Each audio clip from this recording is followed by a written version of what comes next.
요한계시록이죠. 예. 요한계시록 22장 20절 말씀을 읽고 시작하겠습니다. 요한계시록 20장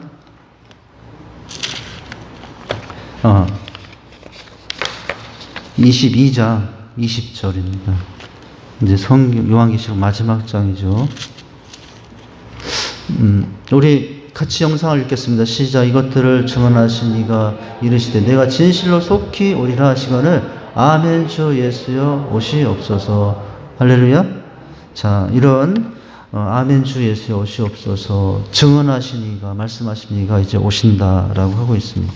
자, 오늘 내용을 통해서는 3강 정리하고 4강으로 들어가는데 성경의 다양성과 성경의 일관성에 대해서 오늘 이제 보게 됩니다. 유머 하나 해야 되겠는데, 자, 사자성어입니다. 여러분 맞춰보세요. 실수로 변기에 돈을 빠뜨렸을 때 돈의 액수에 따라서 사자성어가 다 달라지는데, 자, 100원짜리 동전을 빠졌다. 그러면은 어떻게 합니까? 사자성어. 사자성어라고 해서 유창하게 안 해도 돼요. 그냥 4글자. 제가 알려드릴게요. 수수관관. 100원쯤이야. 1000원짜리가 빠졌을 때, 이제 수수관관은 아니고, 조금 더 높은 단계. 1000원짜리 조금 아깝지만, 자포자기. 예. 아유, 넣고 빼기보다도 차라리 안 빼는 게 낫지.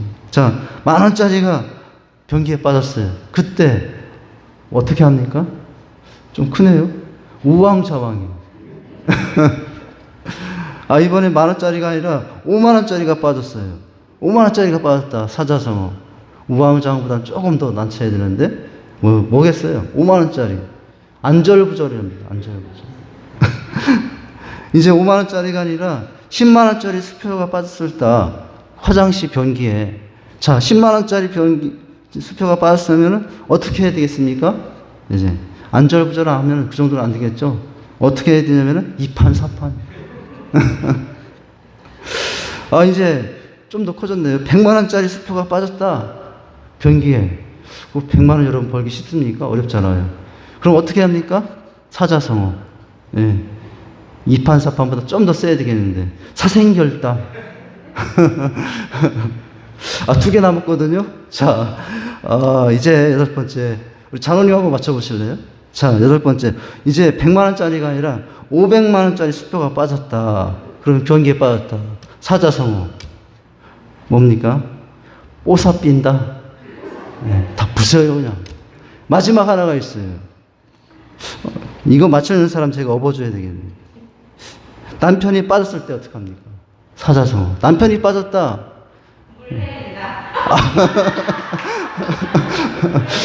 안타깝지만 제 정답은 아니네요. 제 장영식 성도님한테 읽을 거예요. 자, 뭐냐면은 남편이 빠졌다. 뭐냐면 내리삔다. 내리삔다. 저한테는 이렇게 해주지 말아주시기 바랍니다. 그래요? 네. 우리 장로님 빠지면 이면희 권사님 내리삔다 그러시려나 모르겠네요. 아이고 기회다 잘됐다 하면서 할렐루야. 아이고 여기다 시간 다 보내면 안 되고 이제 유인물을 보시죠.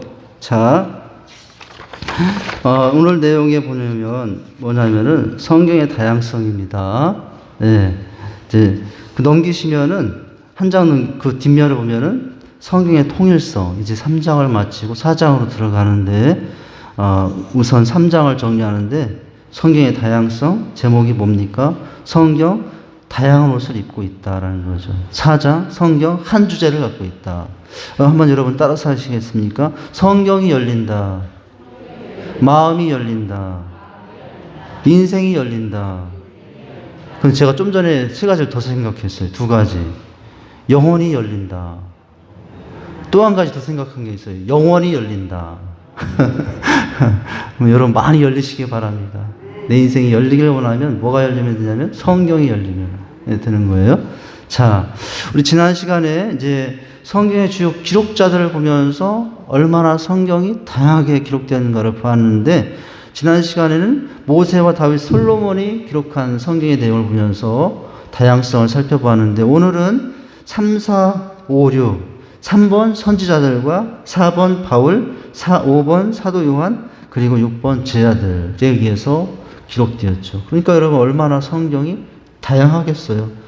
각기 성격도 다르지, 지역도 다르지, 성품도 다르지, 뭐 다 다르잖아요. 그만큼 다 다른 성경으로 기록되었다. 다양성을 갖고 있다. 그 배경에서.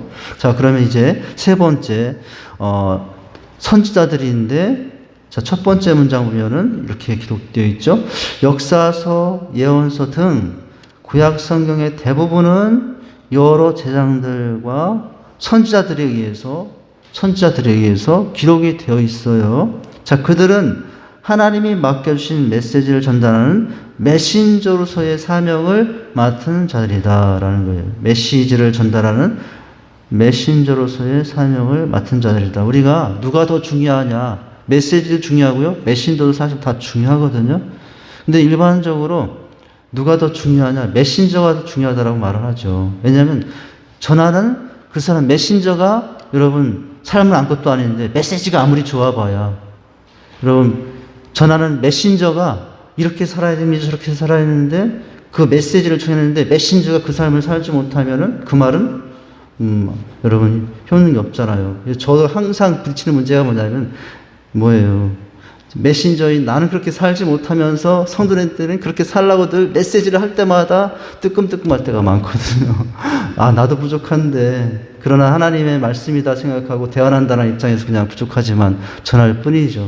또 받는 분들은 부족한 메신저인 저를 보고 받는 것이 아니라 통로로 사용하신 하나님을 생각하면서 메시지를 받으시고 할렐루야 그렇게 하시기 바랍니다.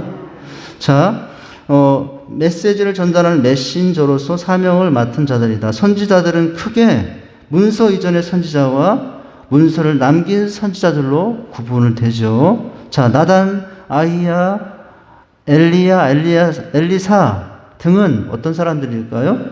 자신들은 글을 남기지 않았죠. 성경을 남기지 않았어요. 다만 그들의 활동과 말씀이 다른 사람에 의해서 기록되어 전했죠. 여러분, 성경에 엘리사가 있습니까? 엘리사서. 없죠. 엘리야서 있습니까? 아, 있나? 없나? 헷갈리시나요? 없어요. 이게, 열왕기 하에 보면은 엘리야, 엘리사 얘기 나오지만은 직접 남긴 성경책은 없죠. 그렇다. 남기지 않았으면 다만 그들의 활동과 말씀이 다른 사람에게 기록되어 전해지고 있죠. 반면 문서를 남긴, 성경을 남긴 누구? 이사야, 에레미야, 에스겔, 아모스, 호세아 등을 들 수 있죠. 여기 보면은 다 서자를 붙이면 다 성경에 있지 않습니까? 이사야, 서, 에레미야, 서, 에스겔, 서, 아모스, 서, 호세아, 서 다 있지 않습니까? 자, 이렇게 구분이 돼요. 선지자들도. 그들은 주로 주전 8세기 경부터 구약 성경이 끝나는 때, 즉 바벨론 제국이 멸망하고 이제 페르시아 바사 통치가 오늘 우리가 벨세살 왕 다니엘 성경을 봤지 않습니까? 통치 시작되기까지 활동하였다. 이러한 선지자들에 의해 역사서와 예언서들이 쓰여졌어요. 자, 이렇게 여러 선지자들에 의해서 기록되어 있죠. 얼마나 여러분 다양하겠습니까? 자, 그리고 또한 신약으로 들어오면 누가 있어요? 바울이 있는데, 자, 바울은 또 어떤 사람이었습니까? 바울은 유명한 학자이기도 하고 정치가이기도, 사내들인 공연 국회의원이기도 하고 참 명문 가문의 출신 집안이기도 하고 처음엔 예수를 핍박하던 사람이기도 했고 뭐 그런 사람이잖아요. 자, 참 인생 역정이 많았던 사도 바울이에요. 원래 사울이었다가 바울이 됐지만, 자, 신약 성경의 가장 많은 부분을 편지 형식으로 기록한 사람은 사도 바울이죠. 바울입니다. 사도 바울은 기독교의 유일한 선교사요. 기독교 최초의 신학자이고 사상가였습니다. 특히 그는 신약 성경에 수록된 14개의 서신을 직접 기록한 저자로 성경 형성에 큰 공헌을 하였죠. 그 히브리서가 바울이냐 아니냐에 따라서 14권, 13권 이렇게 구분이 된다라고 그래요. 자, 그의 생애가 기록된 문서는 주로 어느 행전? 사도행전에 사도 바울의 모든 인생이 간략히 나와 있는데 이 사도행전은 사실은 바울이 쓴 것이 아니라 누가가 기록한 책이거든요. 자, 누가복음을 쓴 누가가 사도행전을 썼는데 이 사도행전에는 그의 즉 바울의 출생 배경과 성장 과정에 관한 자세한 기록은 없으나 그가 그리스도를 만난 사건 그리고 이를 통한 회심과 개종 그리고 그의 선교 활동 1, 2, 3차 선교 활동과 마지막 생에 대한 발자취를 비교적 상세하게 기록되어 있죠. 끝날 때 되면 로마도 1, 2, 3차 선교를 다 끝났음에도 불구하고 인생을 불사르려고 로마까지 가는 사도 바울의 모습이 사도행전에 잘 기록되어 있어요. 자, 기독교 탄압에 앞장서던 바울이 다메섹 도상에서 사도행전 9장 예수님을 만나 회심하는 사건은 기독교 역사의 큰 전환점을 가져오게 됐어요. 왜? 여러분, 신약 성경에서 바울 서신을 빼면은 성경 절반이 빠지는 것 같거든요. 사실은 예수님을 직접 대면하여 이렇게 섬겼던 예수님의 제자의 삶은 아니었지만 12제자 이상의 여러분 영향력을 우리들에게 지금도 끼치고 있는 분이 누구냐면 사도 바울이잖아요. 이후 바울은 이방인의 사도로 자칭하며 복음 전파와 교회 설립에 자신의 일생을 바쳤으며 많은 서신들을 남겨 신약 성경 형성에 지대한 영향을 끼쳤어요. 사도 바울 또 신학 그 성경 형성뿐만 아니라 신학 형성에도 이신층이 율법이 아니라 행위가 아니라 이신층이 믿음으로 구원받는다. 이런 모든 구원의 원리를 사도 바울만큼 잘 정리한 사람이 없어요. 예. 자, 이렇게 저자 중에 한 사람이 이와 같은 사도 바울이었다라는 것이죠. 이 사도 바울의 그 다양한 삶이 다 기록되면서 성경의 다양성이 더 많아졌던 게 아니겠습니까? 그 다음 5번째 누가 나옵니까? 사도 요한. 자, 이 요한은 예수님의 제자 가운데 가장 많은 5권의 책을 썼는데 요한복음, 요한 1, 2, 3서, 요한계시록 이렇게 쓴 분이셔요. 자, 그리고 그 외 제자들이 또 기록했는데 그 외 제자로서 누구 나옵니까? 베드로, 야고보, 마태, 마가, 유다. 다 섯자를 붙이면 성경이 있지 않습니까? 자, 베드로 어부, 야고보 예수님의 동생, 마태 세리, 마가 이제 야고보의 친구 뭐 이렇게. 또 유다는 누굽니까? 가룟 유다는 아니에요. 가룟 유다는 아니고 그냥 일반 유다. 자, 이렇게 기록하였어요. 자, 그 외에 이제 문장 보면은 그 외 신약 성경의 저자로는 예수님의 직계 제자인 베드로, 자, 베드로 전후서, 마태복음, 세리메타지 않습니까? 예수님의 친형제인 야고보, 야고보서, 유다서, 그리고 베드로의 제자인 마가복음을 들 수 있다. 마태와 마가는 예수님의 삶과 가르침을 복음서에 담아 기록하였으며 베드로는 당시 극심한 백해를 받던 본도, 갈라디아, 갑바도기아, 아시아, 비두니아에 흩어진 그리스도인들을 위하고 격려하기 편지를 썼죠. 여러분, 그 신약의 욥기서라는 별명을 가진 게 고난과 참 환란이 많았던 베드로, 그런데 신약의 욥기를 베드로 전후서다. 이렇게 별칭도 하나 한 것 같아요. 자, 박해에 대한 내용. 흩어진 그리스도인들을 위로하고 격려하기 위해 편지를 썼다. 자, 그리고 전통적으로 예수님의 친형제로 알려져 있던 야고보, 유다는 비록 예수님의 공생의 기간에는 예수를 믿지 않았으나 예수님의 동생들이 믿지 않았으면 어떻게 했어요? 부활하신 주님을 만나 뵌 후 변화되어 초대교회에 영향력 있는 지도자가 되었다고 합니다. 이러한 야고보와 유다에 의해서 편지가 각각 기록되었는데 야고보와 유다서라는 거예요. 아까 제가 이제 유다를 좀 다르게 설명했는데 정정합니다. 예수님의 형제 야고보, 유다에서도 기록이 되었다라고 하는 거예요. 이렇게 해서 이제 지금까지 살펴본 것은 이런 수많은 사람들 40여 명의 저자에 의해서 기록됐기 때문에 성경은 다양성을 가지고 있었다는 거예요. 그런데 이제 넘기시면 사장의 내용은 뭡니까?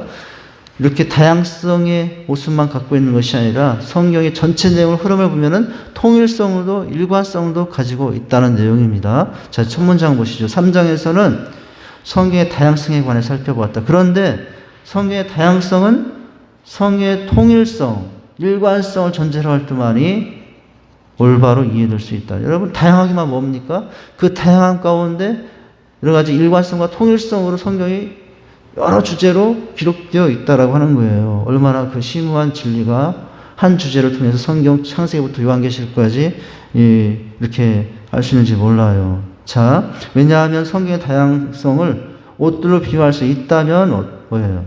성경의 통일성은 그 다양한 옷들을 입고 있는 유일한 실체로 이해될 수 있기 때문이다. 4장에서는 성경의 다양성과 깊은 상관관계를 갖고 있는 성경의 통일성에 관해서 이제 살펴봅니다. 자, 2강과 3강이 성경의 기원의 형태에 관한 논증이라면, 즉 40명의 사람들이 1600년 동안 기록된 근원에 관한 논쟁이라고 한다면, 4장은 성경을 무엇을 목적으로 진실한 책인지 이해할 수 있게 된다. 어떠한 통일성과 어떠한 다양성의 주제들을 가지고 있을까? 이제 그런 부분이거든요. 자, 성경의 통일성에 대한 연구 첫 문장입니다. 성경이 진리임을 입증하는 특성 가운데 하나가 일관성이에요. 다양하지만 일관성을 가지고 있어서 진리다. 성경 전체는 하나의 주제를 중심으로 쓰여져 있어요. 여러분, 성경을 다양한 여러 주제로 찾아내서 정리할 수 있다고요. 성경을 땅이란 주제로, 여러분, 하늘과 땅 천지를 창조하시니라. 요한계시록 마칠 때는 새 하늘과 새 땅이 내리니라. 성경 전체를 땅이란 주제로 구석구석을 살피면 통일성의 내용이 있어요. 여러분, 구원이라는 주제로. 그리고 이제 하나님의 나라라는 주제로 성경을 창세기부터 요한계시록까지 하나님의 나라라는 주제로 각 권변을 정리할 수 있다고요. 여러분, 성경의 가장 큰 주제는 뭡니까? 예수죠. 창세기부터 요한계시록 끝날까지 성경 각각의 내용 속에서 다 누구를 향하여? 예수를 향하여 어떤 형식으로 이제 내용들이 정리되고 있는 걸 알 수 있어요. 여러분, 제가 신학교 때가 아니라 장영승 목사님, 지금은 목사님이지만은 제가 청년 때 이제 있던 전사님, 그 신학교 서울대 나오시고 이제 신학교를 졸업하면서 어떤 논문을 썼나, 어떤 주제를 가지고 쓰시냐면은 나무라는 주제를 가지고 쓰셨더라고요. 나무. 성경에 나무라는 주제가 많이 있어요. 나무라는 주제. 창세기부터 요한계시록까지 나무라는 주제를 가지고 이제 신약 학위 논문을 쓰시더라고요. 그러니까 여러분, 어떤 주제를 가지고 이렇게 여러분, 나무 중에 최고의 나무는 뭡니까? 십자가라는 나무죠. 예. 성경에 보면은 이렇게 짜게 맞춰서 이제 그렇게 여러 표현들, 백향나무, 여러 가지 나무들 많잖아요. 예. 호두나무도 있고, 감람나무도 있고, 그것이 의미하는 바가 뭔가, 십자가라는 나무, 이제 그렇게까지 해서, 뭐냐면 지금 제가 예를 드는 것인데, 이렇게 일관성을 가지고 정리될 수 있는 내용들이 많다고 하는 것입니다. 자, 내용이 조금 이렇게 어려울 수 있겠지만은, 자, 그 다음 문장 볼까요? 1000년이 넘는 이상의 기간 동안 몇 명, 40여 명에 의해 세 가지 언어로 쓰여진 아람어, 히브리어, 헬라어. 자, 66권이 한결같이 표현한 내용은 무엇일까요? 인간을 구원하신 하나님의 사랑과 은총이에요. 자, 이 주제로도 정리할 수 있다고요. 성경 전체의 주제가 뭐예요? 나를 구원하시기 위한 하나님의 사랑이에요. 나를 구원하시고 하나님의 은총으로 또 정리할 수 있죠. 자, 또한 성경은 다양한 내용과 소재들을 다루고 있음에도 상호 모순이 없어요. 다채로운 문체와 양식을 띠지만 신구약 모든 성경이 입체적으로 조화를 이루며 신비할 정도로 일치를 보이고 있어요. 하나님의 말씀이기 때문에, 하나님이 쓰신 책이기 때문에 그렇다고 할 수 있습니다. 그런 의미에서 성경은 탁월한 통일성, 일관성을 지닌 책이다라는 거예요. 그래서 성경은 책 중에 책이요, 일반 책이 아니라 하나님의 그냥 말씀인 거예요. 네. 또한 성경은 다양한 소재들과 그 다음이네요. 성경이 진리임을 입증하는 특성 가운데 하나가 뭐라고? 일관성. 그런데 잊지 말아야 것은 이러한 일관성, 통일성이 인간 저들의 토론과 합의에서 이루어진 게 아니라고요. 토론과 합의를 통해서 이루어진 것이 아니라는 사실이다. 1600여 년 동안 시간적 간격과 히브리어, 아람어, 헬라어라는 언어적 장벽, 그리고 상이한 사회적, 역사적, 문화적 배경은 40여 명에 이르는 저자들을 한 자리에 모으는 일마저 불가능하게 했어요. 이게, 자, 어쩌면 어쩌면 그들은 서로의 존재조차 알지도 못할지도 몰라요. 그런데도 서로 시대가 다르고 장소가 다르고 만나서 우리 이렇게 이 내용을 정리합시다. 이 부분은 이런 게 진실입니다. 이렇게 서로 상의하고 합의하지 않았다고요. 다 나름대로 상황 가운데 기록되는데 하나도 짝이 이루는 말씀이 없고 다 짝을 맞춰서 전혀 이제 허점이 없는 말씀으로 기록되었다. 자, 그럼에도 성경은 어떻다고요? 믿을 수 없을 정도로 일관성과 통일성을 보여주고 있어요. 성경은 그 다양성에도 불구하고 성경 전체를 관통하며 흐르는 하나의 일관적 주제가 있습니다. 아까 우리가 본 내용은 가장 큰 주제는 뭐예요? 나를 향한 하나님의 사랑. 인간을 향한 하나님의 사랑과 인간을 향한 하나님의 은총. 도저히 이 하나님의 신은 그 당시 이스라엘 백성들이 알던 신과는 너무나 다른 신이에요. 그 당시 이방신들이 사는 너무 무서운 하나님, 무서운 이방신이었거든요. 이런 신은 생각할 수 없는 신이었어요. 심지어 아들까지 내어주시면서 인간을 구원하시는 신은 도대체 어디서 들어보지도 못한 신의 이름이었어요. 여러분, 우리 하나님 얼마나 좋으신 분입니까? 그죠? 자, 뭡니까? 일관된 주제가 있는 것이다. 우리를 향하신 하나님의 사랑 구원이죠. 일관된 주제는 바로 누구예요? 예수 그리스도예요. 예수 그리스도를 통해 성취된 하나님의 구원사. 제가 여러 번 말씀드렸지만 구약은 오실 예수님에 대한 약속. 신약은 오신 예수님에 대한 약속. 그래서 여러분 성경의 가장 큰 주제는 누구예요? 예수가 그리스도라는 거예요. 예수 그리스도가 성경의 가장 큰 주제예요. 예수가 그리스도다. 예수가 메시아다. 예수가 구원자라는 것이 성경의 가장 큰 주제예요. 성경을 통해서 여러분 엘리야도 만나고 모세도 만나고 아브라함을 만나는데 성경을 통해서 예수님 못 만나면 그건 아직 성경을 온전히 내 것으로 보고 성경을 통해서 우리가 만나야 될 분은 항상 누구예요? 예수님이에요. 예수님. 모든 인물들이 다 예수님을 향하고 있어요. 모든 사건과 모든 하나님의 역사가 다 사실은 궁극적으로 예수님을 향하여 기록되었다. 이렇게 정리할 수 있다고 일관성 있게 라는 거예요. 자, 이처럼 성경은 다양한 형태와 색깔을 옷으로 입고 있지만 상호 모순이 없어요. 참으로 놀라운 것은 성경은 이 다양한 옷들을 해결하지 않고 참 다양하지만 통일성을 갖기 위해서 자를 거 자르고 없앨 거 없애 이렇게 하지 않았다고요. 자, 회개를 하지 않고 끊임없이 다 드러냈어요. 드러내면서 오히려 조화를 이루어요. 여러분, 일곱 색깔 무지개. 따로따로 있어서 해결되어 있는 모습이 아름다운 것이 아니라 일곱 색깔 무지개가 있을 때 너무나 더 아름답지 않습니까?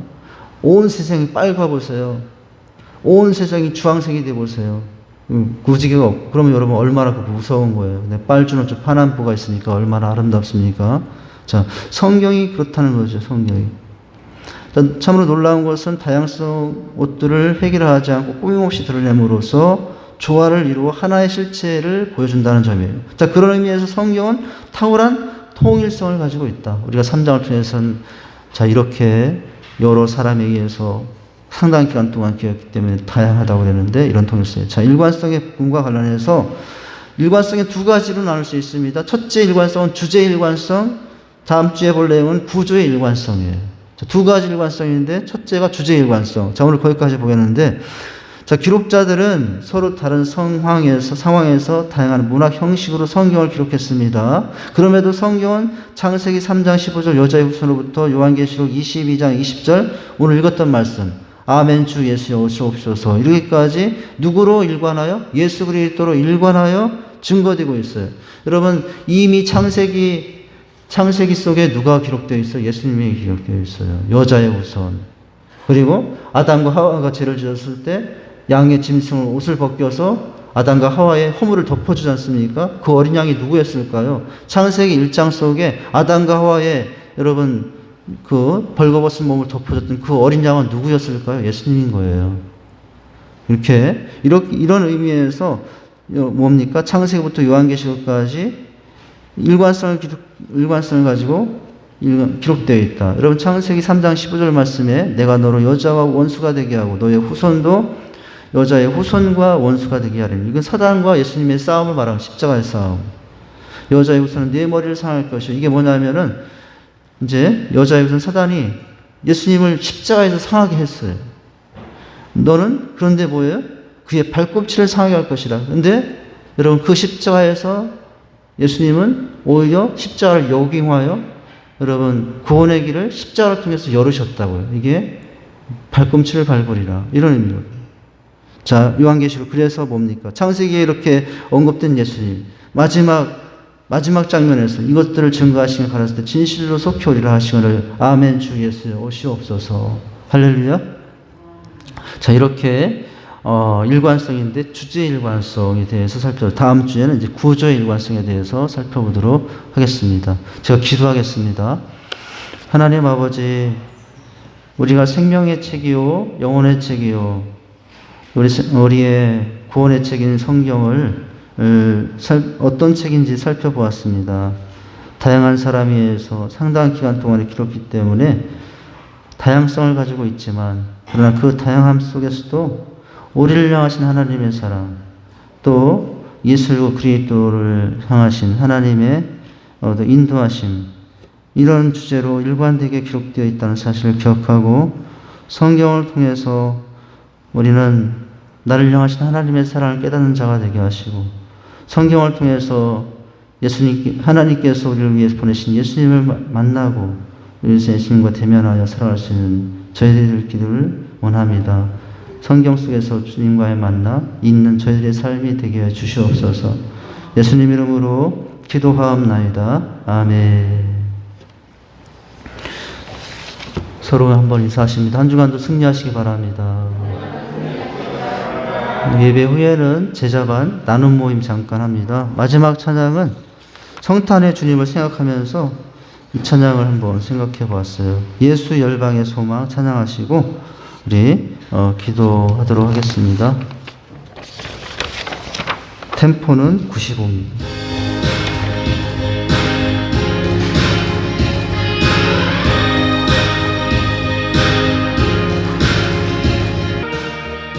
주를 믿네 예수 열방의 소망 방에 계신 우리 아버지여 이름이 거룩히 여김을 받으시오며 나라에 임하옵시며 뜻이 하늘에서 이루어진 것 같이 땅에서도 이루어지리다. 오늘날 우리에게 일용할 양식을 주옵시고 우리가 우리에게 죄 지은 자를 사해 준 것 같이 우리 죄를 사하여 주옵시고 우리를 시험에 들게 하지 마옵시고 다만 악에서 구하옵소서. 대개 나라와 권세와 영광의 아버지께 영원히 있사옵나이다. 아멘.